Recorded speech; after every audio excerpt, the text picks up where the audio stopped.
네, 안녕하세요. 오늘 제가 발표드릴 논문은 이스카 24년도에 발표된 Presto on In-Storage Data Pre-Processing System for Training Recommendation Models입니다. 네, 발표 순서는 다음과 같습니다. 우선 Recommendation 시스템에 대한 설명과 논문에서 해결하고자 하는 Recommendation 시스템의 데이터 프리프로세싱 과정에 대해서 설명을 드리겠습니다. 이후에 기존 데이터 프리프로세싱 과정에 있던 문제점을 지적한 연구와 해당 연구의 한계를 통해 레커멘데이션 시스템의 데이터 프리프로세싱 문제를 브레이크다운하고 이를 바탕으로 프레스토에 대한 디자인을 설명드리면서 마치도록 하겠습니다. 레커멘데이션 시스템 이제 줄여서 레크시스라고 여기서 발표해서 이제 말씀을 드릴 건데요. 이는 이제 사용자의 기본 정보와 사용자의 인터랙션을 기반으로 사용자에게 더 알맞는 정보와 이런 추천을 제공하는 하나의 AI 분야입니다. 다른 많은 머신러닝과 마찬가지로 레크시스 또한 데이터 프리프로세싱 과정을 트레이닝 과정에서 필요로 하는데요. 데이터 프리프로세싱은 머신러닝 과정에서 사용될 다양한 피처들을 생성하고 노멀라이즈하는 과정을 의미합니다. 이제 추가적으로 아시는 것과 같이 ML 트레이닝 과정은 또 많은 양의 고성능 GPU를 사용하며 스루풋 인텐시브한 워크로드입니다. 이에 따라서 레크시스 트레이닝의 영향을 최소화하기 위해서 이 프리프로세싱 과정 또한 높은 스루풋을 제공할 수 있어야 됩니다. 그러지 못할 경우에는 GPU 아이들 타임이 증가하게 될 것이고 엔드-투-엔드 트레이닝 시간의 증가로 이어지게 됩니다. 이제 데이터 프리프로세싱의 종류는 크게 두 가지가 존재하는데요. 트레이닝과 별도로 미리 저장 공간에 프리프로세스드 된 트레인 레디 텐서를 저장하는 방법인 오프라인 메서드라는 것이 있고 또 트레이닝과 파이프라이닝 시켜서 온 더 플라이로 트레인 레디 텐서들을 제공하는 온라인 메서드가 있습니다. 많은 양의 고성능 GPU를 사용하는 트레이닝 프로세스는 높은 스루풋을 뽑아낼 수 있어야 되기 때문에 기존에는 어떠한 병목도 발생시키지 않을 오프라인 메서드를 주로 사용을 하였는데요. 하지만 이제 페타바이트 스케일의 데이터들이 생겨나고 동시에 실시간으로 변하는 사용자의 데이터들이 증가도 하고 또 다양한 레크시스 모델들이 등장함으로 인해서 오프라인 메서드에 대한 관심은 점점 떨어지는 추세입니다. 그렇게 이제 점점 온라인 메서드가 관심을 가지고 있는 것이 이제 현재 상태입니다. 앞서 말씀드린 것과 같이 프리프로세싱 스루풋은 병목을 발생시키지 않을 정도로 높게 나와야 되는데 이제 온라인 데이터 프리프로세싱을 사용할 경우 이러한 높은 스루풋을 제공하는 것은 쉬운 일이 아닙니다. 이제 보시는 실험은 A100 GPU 8개와 128개의 CPU 코어를 사용하고 있는 DGX 서버에서 수행한 실험인데요. 각 GPU는 최대 16개의 CPU를 프리프로세싱을 위해서 사용할 수 있게 됩니다. 이제 실험에서는 CPU 코어의 수를 1개부터 16개까지 증가시켜 가면서 GPU 유틸라이제이션을 통해서 트레이닝 스루풋을 이제 유추해서 측정했는데요. 16개의 CPU를 모두 사용하더라도 GPU 전체 유틸라이제이션의 20% 정도밖에 끌어내지 못하는 것을 알 수 있습니다. 이럴 경우 트레이닝 모델이 아무리 최적화가 되어도 GPU 성능을 최대치를 끌어내서 트레이닝을 못하게 됩니다. 네, 이를 해결하기 위해서 이제 메타에서 제시한 방법이 있는데요. 메타에서는 CPU-centric disaggregated preprocessing이라는 방법을 제시하였습니다. 이는 프리프로세싱을 위해서 CPU 서버 풀을 별도로 유지하고 트레이닝이 시작되는 시점에 트레이닝에 할당된 GPU들의 맥시멈 트레이닝 스루풋을 계산해가지고 이 스루풋에 매칭을 시켜주기 위해서 프리프로세싱에 필요한 충분한 양의 CPU 코어를 프리프로세싱에 할당을 해주는 방식입니다. 이제 이러한 접근으로 인해서 트레이닝 스루풋 자체에는 아무런 영향을 끼치지 않고 온라인 프리프로세싱을 제공할 수 있게 되었지만 이제 모든 해결책에는 트레이드오프가 존재하는 것처럼 해당 해결책에는 이제 비용적인 측면에서 매우 높은 비효율성을 보여주게 되었습니다. 아래에 있는 이 그래프는 일단 이 X축이 이제 RM1부터 5라는 게 있는데요. 이것들은 이제 리얼 월드 트레이닝 데이터셋을 모방하기 위해서 해당 논문에서 만든 신세틱한 이런 데이터셋입니다. 이러한 데이터셋을 사용해서 스루풋에 영향을 미치지 않고 프리프로세싱을 하기 위해서 필요한 CPU 코어의 수를 측정한 것인데요. 보시는 것과 같이 이제 몇백 개의 CPU가 이제 하나의 GPU의 스루풋을 충족시키기 위해서 할당된 것을 볼 수 있습니다. 이러한 현상은 이제 몇천 개의 고성능 GPU들이 다양한 모델 학습이 진행되는 데이터 센터의 환경에서 더더욱 악화되게 되고요.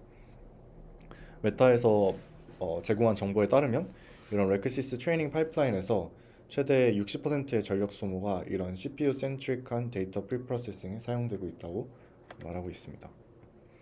이러한 문제를 해결하기 위해서는 해당 논문에서 이제 CPU 센트릭한 프리프로세싱 접근의 시스템 레벨 병목들에 대해서 조금 더 들여다보고 있습니다.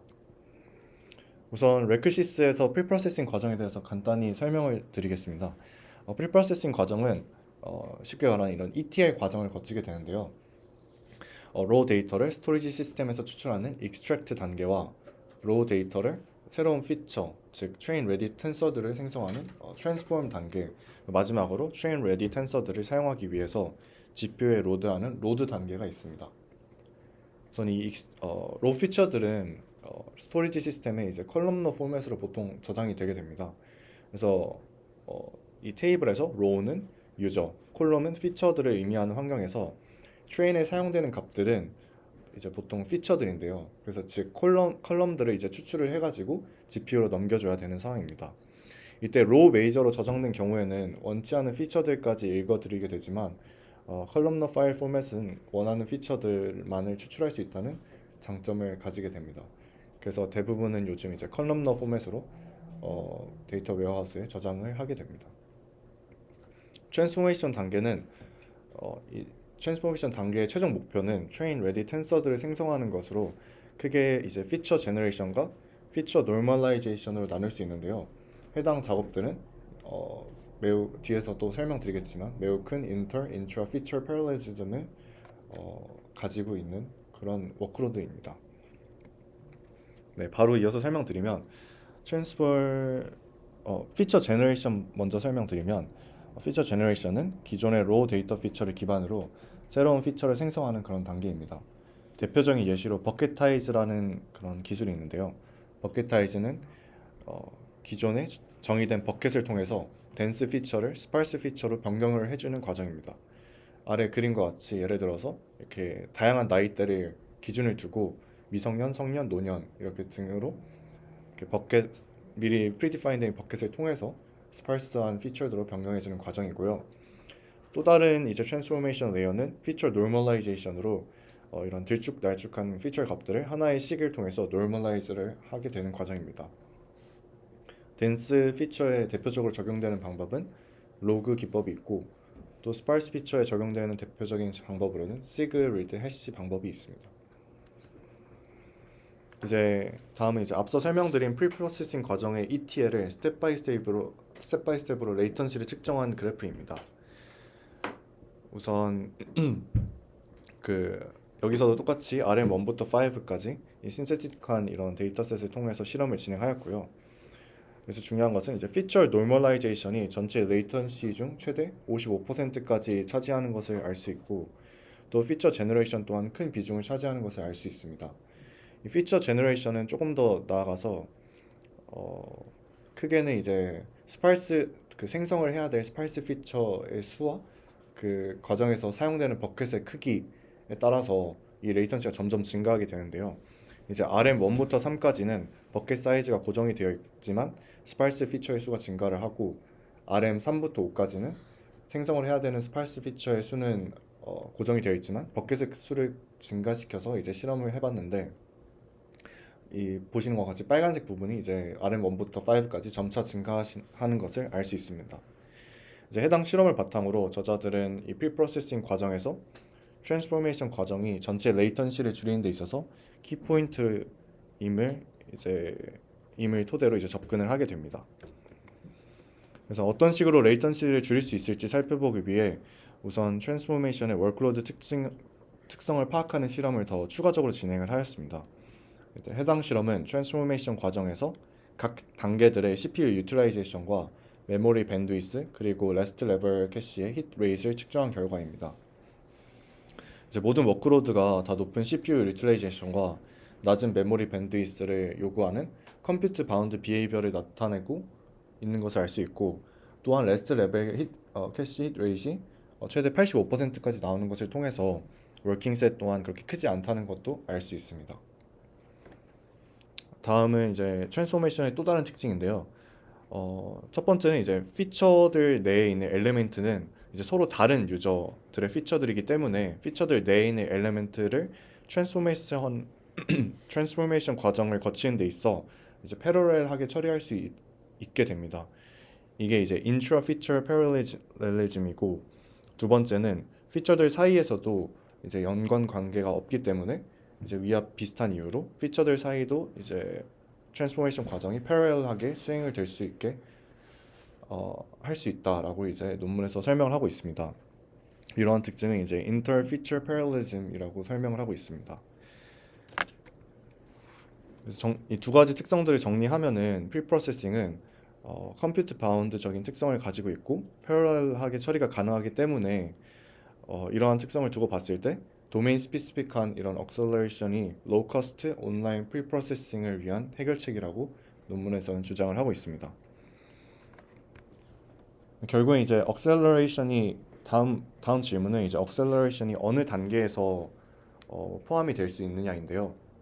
우선 첫 번째는 A와 같이 첫 번째는 이제 트레이닝 GPU와 같은 노드 내에서 PCI 스위치를 통해서 억셀러레이터들을 다는 것입니다.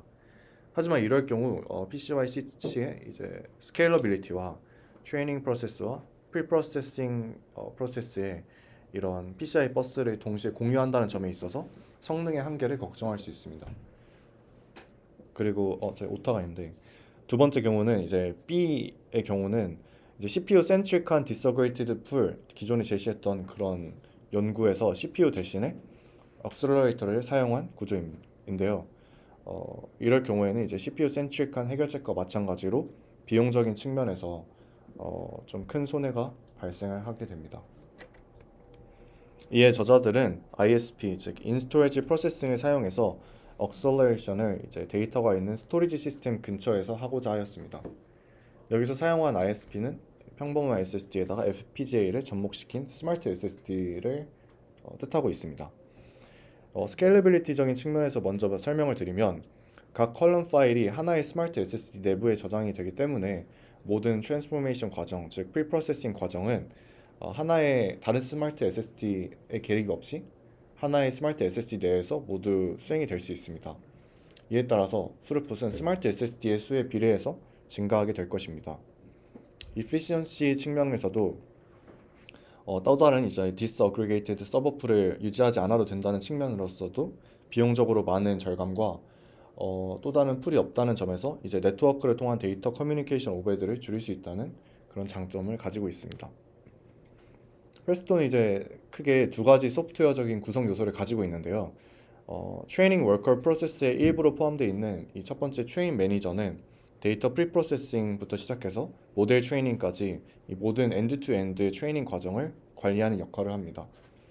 프리프로세싱 매니저는 이제 아래에 있는 이 스마트 SSD를 사용해서 실제 프리프로세싱 워커들을 할당을 하고 이제 프리프로세싱 작업을 시작하는 역할을 수행하게 됩니다.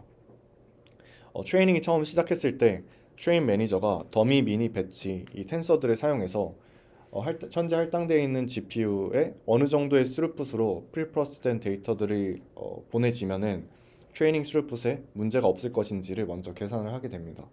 이 값을 바탕으로 이 프리프로세스 매니저가 필요한 수의 스마트 SSD를 할당을 하고 이제 프리프로세싱을 진행을 하게 됩니다.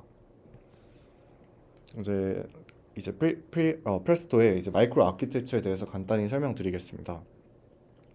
프레스토는 기본적으로 인터 피처 패러렐리즘을 최대로 뽑아내는 것을 목표로 하고 설계가 되었습니다.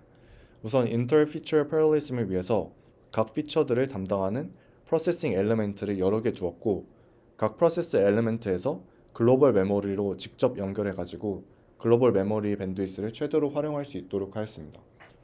또 인트라 피처 패러렐리즘을 위해서는 각 프로세싱 엘리멘트 내부에 더블 버퍼링을 통해서 피처를 패치하는 과정과 피처 제너레이션, 피처 노멀라이제이션을 파이프라인 시키도록 하였습니다. 이 인트라 피처 패러렐리즘에 대해서 조금 더 설명드리면, 인풋 피처의 일부가 이제 패치가 되면 동시에 이제 그 즉시 해당 부분에 대한 피처 제너레이션과 노멀라이제이션이 진행이 되고, 그와 동시에 이제 그 인풋 피처의 또 다른 일부가 바로 패치 되도록 해가지고 인트라-피처 패러디즘을 구현했다고 설명하고 있습니다. 이제 다음은 이밸류에이션입니다. 해당 연구에서는 스마트 SSD를 대량으로 사용하는 환경에 이제 가정을 하고 진행을 한 연구입니다. 하지만 아마존 AWS와 같이 클라우드 서비스들에서는 아직 스마트 SSD를 이제 대량으로 사용할 수 있는 환경을 제공하지 하고 있지 않습니다. 그래서 저자들은 이 두 개의 모델을 통해서 실험을 진행하였는데요. 우선 첫 번째 모델은 POC 모델로 Proof of Concept 모델로 GPU 트레이닝 노드 1개, 스토리지 노드 1개, 그리고 멀티플 CPU 코어 풀을 나타내기 위해서 CPU 코어 노드를 이제 2개 사용하였습니다. 즉 앞서 말씀드린 이런 그런 데이터 센터 환경에 대한 엄청나게 스케일 다운을 해서 실험을 진행한 게 이제 POC 모델입니다. 그리고 두 번째 모델은 그냥 가상 모델인데요. 어널리티컬 모델이라고 해서 데이터 프리프로세싱이 엄청 스케일러블하다는 점과 병렬성이 뛰어나다는 점을 토대로 POC의 실험 결과들이 CPU 코어 혹은 이제 스마트 SSD의 수에 정비례해서 성능이 증가할 것이다 라는 가정을 하고 있는 이런 가상 모델입니다. 또 논문에서는 실험을 위해 자체적인 데이터셋과 이밸루에이션 메서드를 제시했는데요. 우선 RM1부터 5 데이터셋은 프로덕션 레벨의 데이터셋을 모방하기 위해서 퍼블릭하게 접근할 수 있는 그 크라이테오라는 데이터셋을 스케일업한 것이라고 합니다. 또한 이제 논문의 목표 중 하나인 코스트 이피션시를 각 모델별로 비교하기 위해서 이밸루에이션 메소드를 제공했는데요. 스루풋과 듀레이션, 이 오른쪽 아래에 있는 이 식입니다. 그 스루풋과 듀레이션을 곱한 것을 캐피털 익스펜디처와 오퍼레이팅 익스펜디처로 나눈 값입니다. CPU 센트릭한 그 기존의 연구에서 나왔던 모델과 해당 논문에서 제시하는 프레스토 모두 스루풋은 최대로 뽑아낼 만큼의 CPU 코어와 스마트 SSD를 할당할 것이기 때문에 해당 식에서 분자는 보통 이제 일정한 값을 동일한 값을 가지고 있고요. 프레스토와 CPU 센트릭한 모델들의 비교점은 이제 분모인 캡 익스펜디처와 옵 익스펜디처입니다. 그리고 캐피털 익스펜디처는 처음에 이제 하드웨어 서버 세팅하는 데 드는 비용이고 그 오퍼레이팅 익스펜디처는 이제 그 해당 환경을 유지하는 데 사용되는 비용이라고 설명하고 있습니다. 우선 스루풋에 관한 실험입니다. 해당 실험도 그렇고 뒤에 나올 모든 실험들이 다 그렇겠지만 보시는 Y축 보시는 것처럼 노멀라이즈 된 값임을 미리 염두에 두고 보시면 될 것 같습니다. 해당 실험에서는 베이스라인인 CPU 센트릭 프리프로세싱과 프레스토를 POC 모델 상에서 비교를 하였는데요. CPU 센트릭 프리프로세싱 모델은 디스애그리게이트하고 그 가로를 친 걸로 나와 있습니다. 가로 안에 있는 값은 해당 프리프로세싱에 사용된 CPU 코어의 수를 나타내고 있습니다. 우선 CPU 센트릭 모델은 X값이 증가함에 따라서 거의 정비례하게 스루풋이 증가하는 것을 알 수 있습니다. 이러한 점은 이제 POC 모델을 나중에 그 애널리틱한 모델로 스케일업 할 수 있는 스케일업 할 수 있다라는 주장에 논문에서 나온 주장에 뒷받침을 주기도 하고요. 또 코어가 64개나 사용했을 때는 프레스토보다 높은 성능을 보여주지만 그 비용적인 측면에서는 이제 프레스토가 훨씬 더 이득이다라고 설명을 하고 있습니다. 다음은 하나의 프리프로세스드 된 데이터를 생성하기 위해서 그 거치는 과정의 레이턴시를 브레이크다운 한 것입니다. 우선 익스트랙트 과정은 그 컬럼너 데이터를 디코딩하는 과정으로 해당 과정은 좀 패러렐라이즈 하기 좀 어려운 과정이기 때문에 프레스토를 사용하는 것이 큰 차이가 없는 것을 알 수 있습니다. 반면 피처 제너레이션과 노멀라이제이션은 평균 9배, 이제 최대 11배 정도 이제 레이턴시가 감소된 것을 알 수 있습니다. 여기서부터는 앞에서 있던 그 POC 모델에서 구한 이 스루풋과 레이턴시를 통해서 만든 애널리틱한 모델을 가상으로 생성을 했고 이를 기반으로 한 실험 결과입니다. 해당 실험에서는 8개의 GPU가 있는 DRX 서버 환경에서 GPU 트레이닝 스루풋에 맞추기 위해서 필요로 한 CPU 코어의 수와 스마트 SSD 수를 나타낸 것인데요. CPU 코어의 수는 몇백 개가 필요한 반면 스마트 SSD는 최대 9개로도 8개의 GPU의 최대 스루풋을 뽑아낼 수 있는 것을 알 수 있습니다. 이는 전력 효율 측면에서도 평균적으로 11배 정도의 이득을 제공한다고 하고 있습니다. 다음은 코스트 이피션시인데요. 앞서 설명드린 공식을 통해서 산출해낸 결과 평균적으로 4.3배 코스트 이피션트한 그런 결과를 도출해냈다라고도 이제 논문에서 실험을 통해 나타내고 있습니다.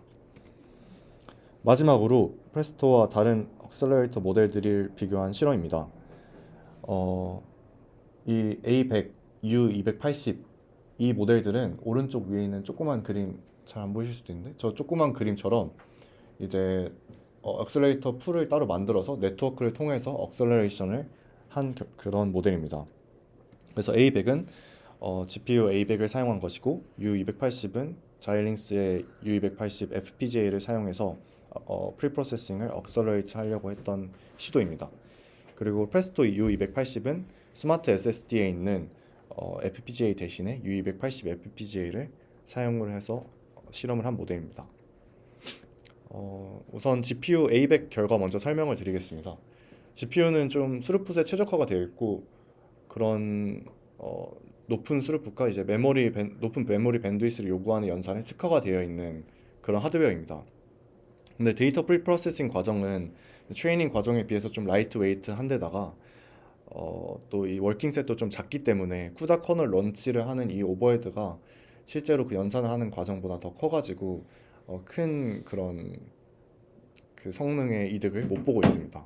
U280은 프레스토보다 프리프로세싱 스루풋이 더 높지만 이 해당 스루풋은 이 프리프로세싱에 대한 스루풋만을 나타내는 것이지만 이 엔드 투 엔드의 성능을 봤을 때 이 디스어그리게이트된 풀에서 다시 이제 트레이닝 쪽으로 네트워크를 통해서 데이터를 카피하는 오버헤드가 추가되기 때문에 이 엔드 투 엔드 성능은 프레스토만큼 나오고 있지 않다고 또 설명을 하고 있습니다.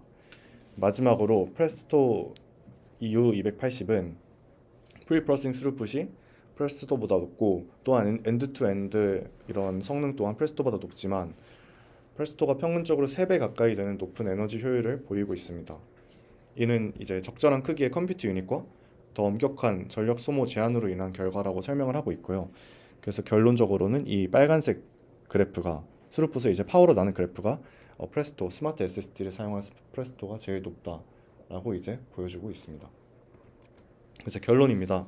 해당 논문은 데이터 프리프로세싱 스루풋의 중요성에 대해서 포인트 아웃함과 동시에 해당 워크로드에 응용 가능한 다량의 인트라 피처 패러렐리즘이 있다고 말해주고 있고요. 이후에 기존의 온라인 데이터 프리프로세싱의 시스템 레벨 병목과 한계를 분석해서 인스토리지 프리프로세싱 기반의 해결책을 제시를 하고 있습니다.